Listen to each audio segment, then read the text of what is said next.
Welcome! Today we'll explore LeetCode problem number 1698, number of distinct substrings in a string.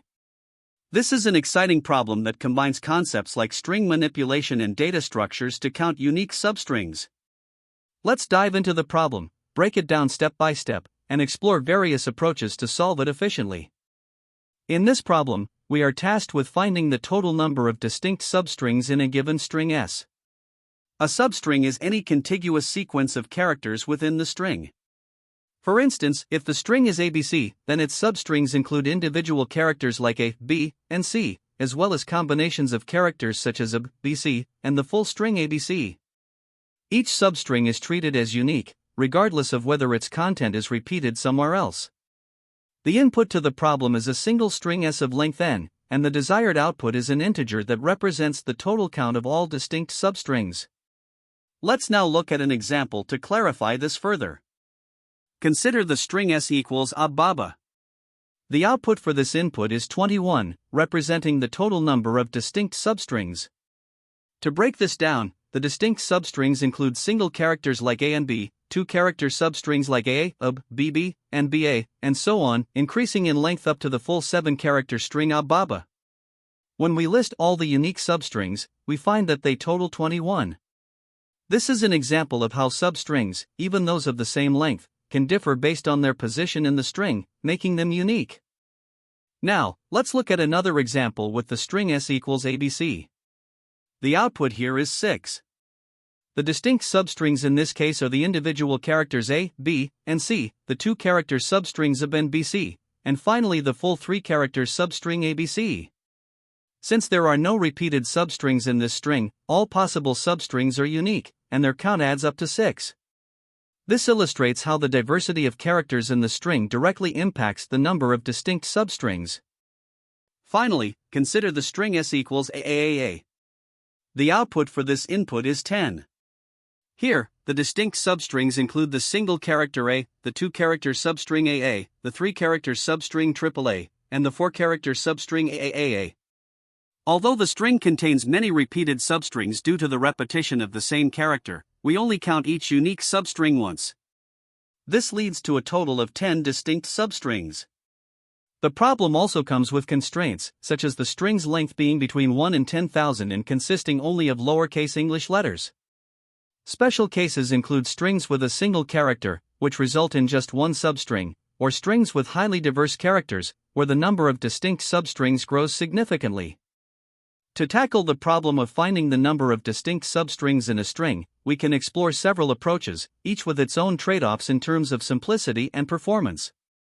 The brute force approach, for instance, is quite intuitive. By iterating over all starting indices of the string and, for each of these, iterating over all possible ending indices, we can generate every possible substring. These substrings are then stored in a set to ensure uniqueness, and the size of the set gives us the result. However, this method is computationally expensive. Generating all substrings takes n² time, and if substring comparisons are included, the complexity can rise to n³. Additionally, the space complexity is n², due to the storage of substrings in the set. While simple to implement, this approach becomes inefficient for larger strings. A slightly more optimized method uses a sliding window combined with hashing. Here, instead of explicitly storing substrings, we use a rolling hash to calculate unique hash values for substrings, reducing memory usage. However, this approach still has a quadratic time complexity and struggles with scalability. The sliding window and hashing approach involves creating substrings with nested loops and calculating their hash values using a rolling hash technique. These hash values are stored in a set, and the size of the set gives the count of distinct substrings. While this saves space compared to storing the actual substrings, the time complexity remains n², and the space complexity also remains n², due to the size of the set. Moving to a more efficient solution, we have the suffix tree or suffix tree approach. This data structure is specifically designed to handle substring queries efficiently.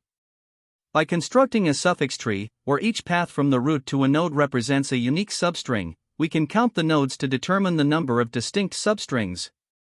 However, despite its efficiency in handling queries, constructing a suffix tree requires n squared, time and space, with significant memory overhead. This makes it less practical for very large strings. Another approach that balances efficiency and memory usage is the suffix array combined with the longest common prefix, or LCP, array. This method leverages the sorted order of suffixes to simplify substring counting. In the suffix array and LCP approach, we begin by constructing the suffix array, which contains all suffixes of the string sorted in lexicographical order. Next, we build the LCP array to calculate the overlap between consecutive suffixes. This helps us determine how many new substrings each suffix contributes. Using the formula for the total number of substrings, which is n*(n+1/2), we subtract the sum of the LCP array to avoid double counting overlapping substrings. This method is both time and space efficient, with a time complexity of n log n for constructing the suffix array and computing the LCP, and a space complexity of n for storing the arrays. While it requires a more advanced understanding of string algorithms, the payoff is a significant improvement in performance. This approach avoids the memory overhead of suffix tries while also being faster and more scalable than the brute force or sliding window methods. For this problem, the suffix array with LCP approach stands out as the ideal choice due to its optimal time complexity of n log n and efficient use of space. One key observation is that the total number of substrings in a string of length n is given by the formula n*(n+1/2). By subtracting the sum of the LCP array, we avoid double counting overlapping substrings. This method leverages the sorted suffixes and the LCP array, eliminating the need to explicitly generate and store all substrings, which drastically reduces both time and space usage. While suffix tries offer similar theoretical performance, their memory requirements make them less practical for larger inputs. Compared to brute force or sliding window approaches, the suffix array method is significantly faster for larger strings, though it does involve a more complex implementation. Ultimately, the suffix array with LCP strikes the best balance between efficiency, scalability, and resource usage, making it the most effective solution for this problem. To solve the problem of counting the number of distinct substrings in a string, we need to first understand what substrings are. Substrings are contiguous sequences of characters taken from the string, and our goal is to determine how many of these unique substrings exist. Generating all possible substrings explicitly would be inefficient, especially for large strings, because the number of substrings grows quickly. Instead, we adopt an optimized approach using a suffix tree. A suffix tree is a tree-like data structure where each edge corresponds to a character, and paths from the root to the leaves represent the suffixes of the string. By building a suffix tree, we can implicitly represent all substrings of the string. The first step is to insert all suffixes of the string into the tree. For each suffix starting at a given index, we traverse the tree character by character, creating new nodes as needed, until the entire suffix is added. This process ensures that the tree captures all possible substrings in an organized and efficient way. After constructing the suffix tree, the next task is to count the distinct substrings represented by it. The key insight here is that the substrings at a given node can be determined based on the depth of the node in the tree. To count these efficiently, we use a recursive approach. Starting from the root, we traverse each node, recursively counting the substrings represented by its children. The count for the current node is then the sum of its own contribution and the counts from its children. This way, we efficiently calculate the total number of substrings represented by the tree. Once all nodes have been processed, the total count gives us the number of distinct substrings in the string. However, we subtract one from this total to exclude the empty substring, which is not considered a valid substring in this problem. This recursive counting leverages the structure of the tree to avoid redundant calculations and ensures that the result is computed efficiently. Using a suffix tree is a powerful choice for this problem because it provides a compact and efficient way to represent all suffixes of a string. Unlike the brute force approach, which generates and stores substrings explicitly, a suffix tree avoids redundant storage of overlapping substrings. This makes it space efficient, requiring only n space for the string of length n in its compressed form. Additionally, counting the substrings becomes straightforward, as each unique path in the tree corresponds to a distinct substring. By traversing the tree once, we can count all substrings in linear time. It's also important to consider edge cases. For an empty string, there are no substrings, so we return 0. For a single character string, the only substring is the string itself, so the result is 1. These insights highlight the importance of using the suffix tree instead of a naive approach, especially for handling larger strings or edge cases efficiently. The implementation relies on two key data structures, the tree node and the suffix tree. Each tree node contains a dictionary or hash map to store its children nodes, where the keys are characters. This allows efficient traversal and insertion of characters. Additionally, the node may include a flag to indicate if it is the terminal node of a suffix. The suffix tree itself consists of a root node and methods for inserting suffixes and counting substrings. In terms of complexity, building the suffix tree has a worst-case time complexity of n squared, since inserting each suffix requires traversing the tree, and the number of suffixes is proportional to the length of the string. Counting the substrings, however, is linear, as it involves a single traversal of the tree. The space complexity is also n squared, in the worst case, which occurs when all substrings of the string are distinct. These considerations emphasize the importance of understanding the underlying structure and behavior of the tree in this algorithm. To further optimize the solution, we can use a compressed suffix tree instead of a standard suffix tree.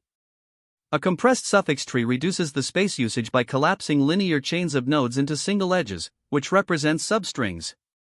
This improvement reduces the time complexity for building the structure to n, using advanced algorithms like Ukkonen's algorithm. Another optimization involves avoiding the explicit storage of substrings.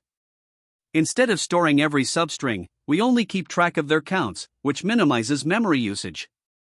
These optimizations make the algorithm more scalable and efficient, especially for longer strings.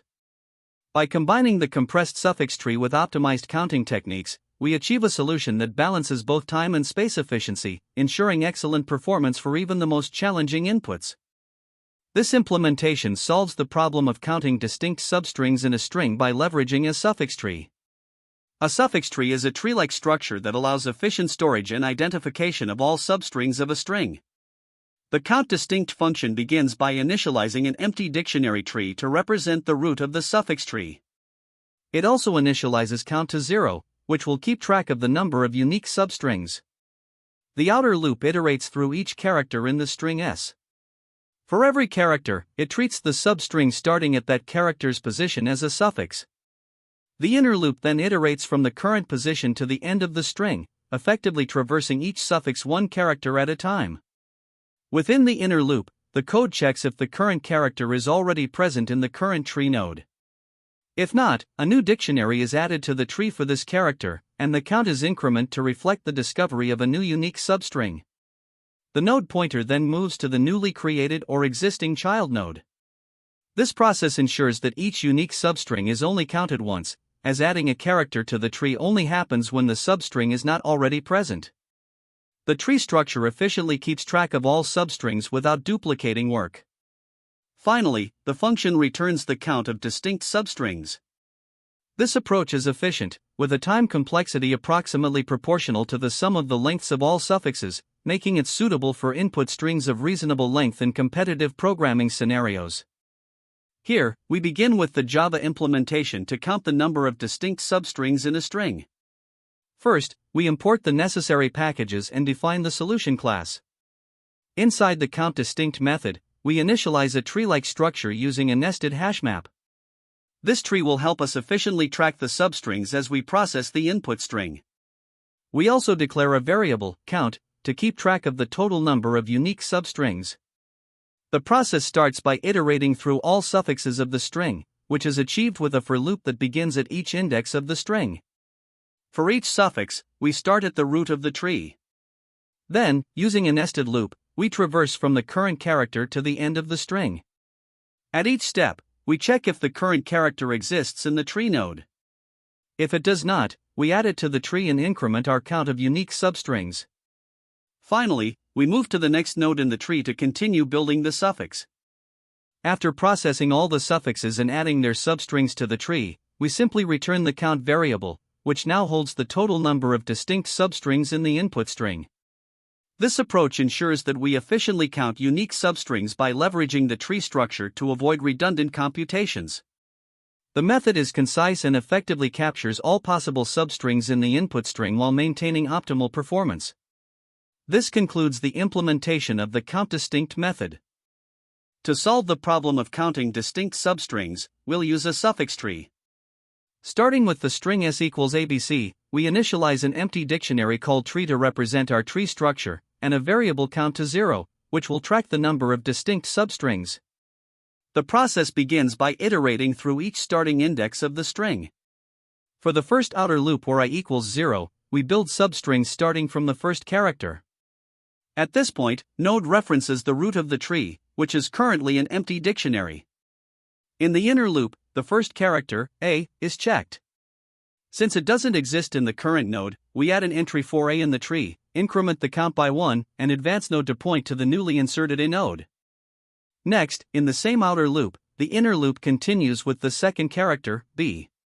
Since b is not in the current node, we create a new entry for b in the tree, increment count to 2, and move node to the b node. The process repeats for the third character, c. Again, c is not present, so we add it to the tree, increment count to 3, and update node to the c node. By the end of this outer loop iteration, the tree now represents the structure, a, b, c. Moving to the next outer loop where I equals 1, we now start constructing substrings from the second character, b, while node points back to the root of the tree, which is, a, b, c. In the outer loop for I equals 1, the inner loop begins with the character b. Since b is not present directly at the root, we add it, increment count to 4, and update node to this new b node. The next character, c, is also not present under this new b node, so we add it, increment count to 5, and move node to the c node. At the end of this iteration, the tree is updated to, a, b, c, b, c. Finally, in the outer loop for I equals 2, we start constructing substrings from the last character, c. Once again, node is reset to the root of the tree, which now contains, a, b, c, b, c. For the final outer loop, I equals 2, the inner loop processes the character c. Since c is not directly in the root of the tree, we add it, increment count to 6, and move node to this new c node. At this point, the tree represents the complete set of distinct substrings, a, b, c, b, c, c. The total count of distinct substrings is 6. Specifically, these substrings are a, b, c, yub, b, c, abc. Thus, the final output for this example is 6. Now, let's consider another example with input s equals AAA. As before, we initialize an empty dictionary for the tree and set count to 0. The process begins with the outer loop where I equals 0, starting from the first character of the string. Initially, node points to the root of the tree, which is empty. In the inner loop, the first character, a, is not a node. We add it to the tree, increment count to 1, and advance node to the newly added a node. Continuing in the outer loop for I equals 0, the inner loop processes the second character, a. Since this a is not present under the current node, we add it to the tree, increment count to 2, and move node to the new a node. Then, the inner loop processes the third character, another a. This a is also not in the current node, so we add it, increment count to 3, and update node to this new a node. At the end of this iteration, the tree structure is, Now, in the next outer loop where I equals 1, we begin constructing substrings starting from the second character. Here, node is reset to the root of the tree, which currently holds, For the outer loop at I equals 1, the inner loop starts with the character a. This a is already present in the current node, so we simply move node to this existing a node without incrementing count. Similarly, in the next inner loop iteration, the next a is also already present, so we move node again without adding anything. At the end of this iteration, no new substrings were added. Finally, for the outer loop at I equals 2, we start constructing substrings from the last character. Here again, the single character a is already present in the tree.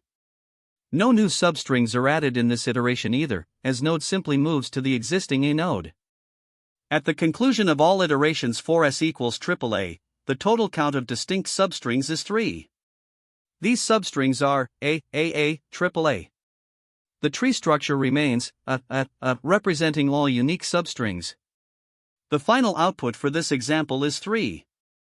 When analyzing the time complexity of our solution, we start by constructing a suffix tree to count the distinct substrings in the input string s. Let's assume the length of the string is n. The process begins with an outer loop, which iterates over all possible starting positions of the suffixes in the string. This loop runs n times, where each iteration corresponds to a different starting index, ranging from I equals 0 to I equals n1. Within this outer loop, we have an inner loop that processes the suffix starting at each I. For example, when I equals 0, the inner loop runs for all n characters, when I equals 1, it runs for n1 characters, and so on, until the last iteration where the inner loop runs just once. Summing up all these iterations gives us n plus, n1, plus, n2, plus 1, which simplifies to n asterisk, n plus 1, slash 2. This means the total number of inner loop iterations is proportional to O, n squared. Finally, the tree operations, such as checking if a character exists or inserting a new node, are executed during these iterations and contribute to the overall time complexity. Each operation in the inner loop involves constant time checks and potential insertions into the tree. For every character in the suffix, we either verify its existence in the current tree node or create a new node to represent it. In the worst case, when all substrings of the input string are unique, a new tree node is created for every character. This means the total cost of these operations is directly proportional to the total number of iterations in the inner loop, which we calculated earlier as O, n squared. Combining the contributions of the outer and inner loops, the overall time complexity of this solution is O, n squared, in the worst case. Moving on to space complexity, we analyze the tree storage requirement. A tree stores all unique substrings of the input string, and the total number of substrings in a string of length n is again n asterisk, n plus 1, slash 2, which simplifies to O, n squared. However, thanks to the shared prefix structure of the tree, we don't duplicate storage for common substrings. Still, in the worst case, the tree may contain up to O, n squared, nodes, especially if the string contains all unique characters. In addition to the tree, other space usage in this solution includes variables like tree, which stores the suffix tree, and loop indices, which require only O1 space. These additional variables are negligible compared to the tree storage. Therefore, the overall space complexity is dominated by the tree and remains O, n squared, in the worst case. Comparing this approach to a naive solution helps highlight the efficiency of the tree-based method. A naive solution would generate all possible substrings using two nested loops and store them in a set to count distinct substrings. This brute force method has a time complexity of O, n squared, for generating substrings and O1 for each insertion into the set, resulting in a total time complexity of O, n cubed. Its space complexity, however, matches that of the tree-based solution at O, n squared, as it also stores all unique substrings. The key advantage of the tree-based approach lies in its ability to reduce time complexity from O, n cubed, to O, n squared, by representing substrings efficiently and avoiding redundant comparisons. To summarize, the tree-based solution achieves a time complexity of O, n squared, and a space complexity of O, n squared. This method is far more efficient than the naive approach in terms of time, as it avoids the overhead of explicitly generating and comparing all substrings. By leveraging the shared prefix structure of the tree, we minimize redundant operations and represent substrings compactly. This makes the tree-based solution a highly effective choice for calculating the number of distinct substrings in a string, especially for longer inputs where the naive approach would struggle with performance. When solving this problem, there are several common mistakes to watch out for. First, using a brute force approach to generate all substrings and store them in a set might seem straightforward for small input sizes, but it becomes computationally expensive as the string length grows. For example, with strings of length 10 to the power of 4, this approach results in a time complexity of O, n cubed, which is not feasible. Another frequent issue is failing to ensure that only distinct substrings are counted. Simply appending substrings to a list instead of using a set will lead to duplicate counts and incorrect results. Additionally, errors in implementing a suffix tree can arise, such as not properly handling overlapping substrings or failing to traverse the tree correctly. It's also essential to account for edge cases like single-character strings or repeated patterns, such as AAAA. Lastly, memory overhead can be a significant concern when using tries or sets to store substrings explicitly. For instance, opting for a full suffix array instead of a compressed suffix tree can consume unnecessary space, so it's important to be mindful of these trade-offs.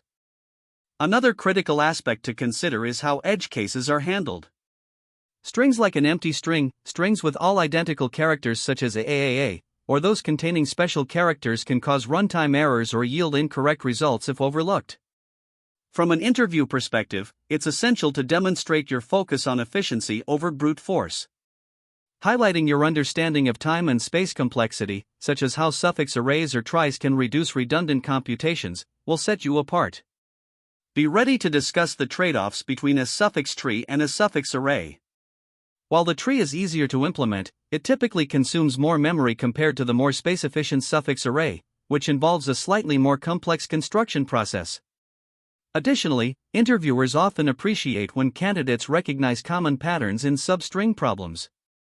Techniques such as the sliding window or leveraging lexicographical order can be particularly useful. Lastly, always make it a point to address edge cases explicitly when explaining your solution, as this demonstrates thoroughness and attention to detail. This problem shares similarities with several related problems that you might encounter. For instance, LeetCode number 208, Implement Tree, Prefix Tree, is an excellent resource for understanding the tree data structure in depth. Another relevant problem is LeetCode number 14, Longest Common Prefix, which also emphasizes efficient string processing and the concepts of prefixes and suffixes. LeetCode number 720, Longest Word in Dictionary, highlights the practical use of tries in handling unique strings effectively. Finally, LeetCode number 1648, Count of Distinct Substrings of a String, is directly related to the current problem. It further tests your understanding of suffix arrays and tries, making it a valuable practice problem to solidify your grasp of these techniques.